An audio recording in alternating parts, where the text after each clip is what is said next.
The UK is the second largest asset management centre in the world after the United States of America. IMA members in the UK are looking after something like £4.2 trillion sterling. That's more than £4 million of assets on behalf of clients from all over the world. We've been regularly surveying this industry now for about 10 years, and the survey is the definitive source of information, intelligence about this industry. It's full of statistics about the industry. We've done interviews with a significant number of very senior people, CEO level in the industry, and those 10 years of reports mean that we have the ability now to track trends over that period of time. We think this is probably the best and most deepest, most definitive piece of analysis we've yet produced.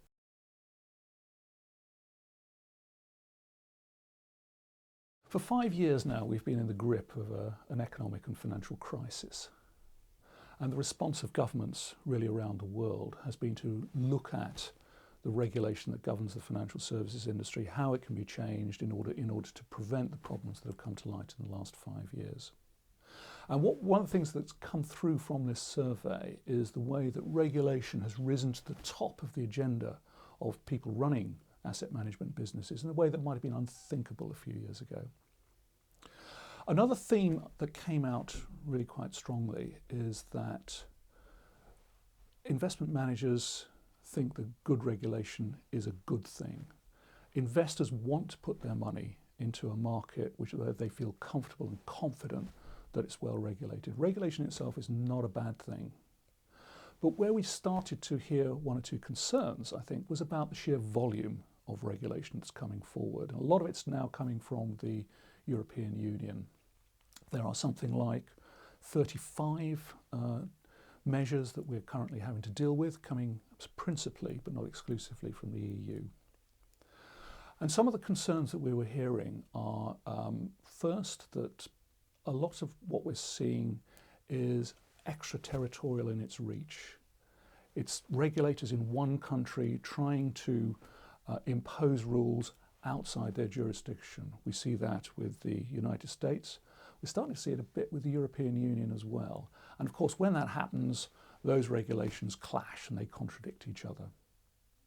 The second area of concern that we hear is that some of these regulations, perhaps inadvertently, are setting up barriers to doing business, particularly barriers to doing business across border.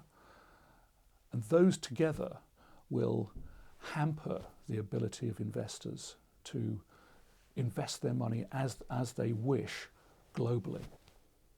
The litmus test for new regulation needs to be, is it in the interests of end investors? And certainly what we find in this survey is that investment managers are not at all convinced that all of it is actually passing that test. So in terms of the big picture, funds under management fell slightly in 2011, but still remain at record levels. In fact, funds under management as a proportion of GDP have doubled in the last 15 years, going from 20% in 1997 to around 40% in 2011. And that is a big vote of confidence in the investment funds industry to deliver for retail savers. And that's all the more interesting and surprising, I think, given the nature of the contraction post-2008 in the UK economy, when one might have expected investors to come out of funds and go into bank and building society deposits. The reverse happened, in fact. People appeared to come out of bank and building society deposits, and 2009 and 2010 saw record flows into investment funds. The composition, though, of those flows is changing. 20 years ago, it would have been true to say that this was really an equity-focused industry. That's still true to a significant extent. Over 50% of total funds under management are in equities. But actually, we're now seeing a much more diversified approach taken by retail investors, investing heavily in fixed income funds, multi-asset funds, and also absolute return.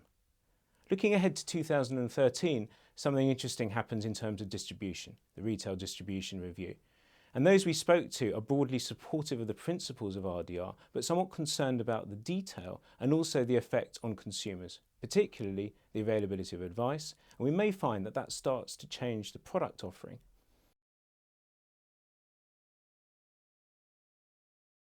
Well, investment management firms are not banks. They have a different business model, different relationship with their clients. So why are investment managers interested in banking reform?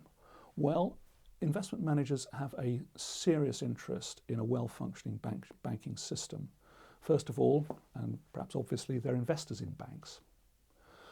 Secondly, they deal every day with banks in the capital markets when they're buying and selling stocks and shares on behalf of their clients.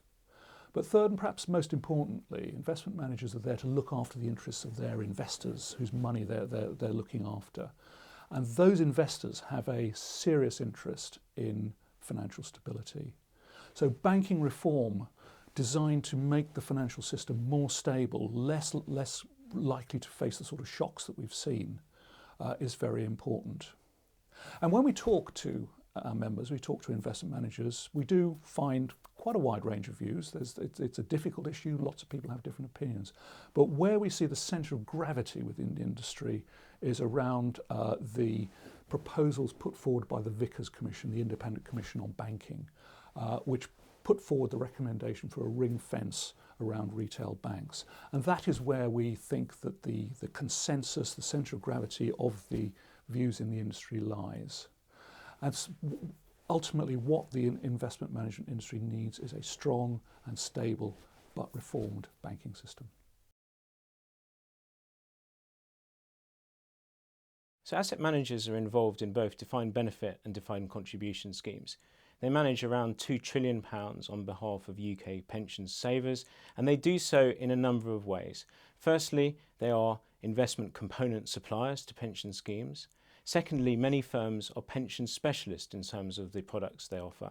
And a number of our members are also product providers in the defined contribution market.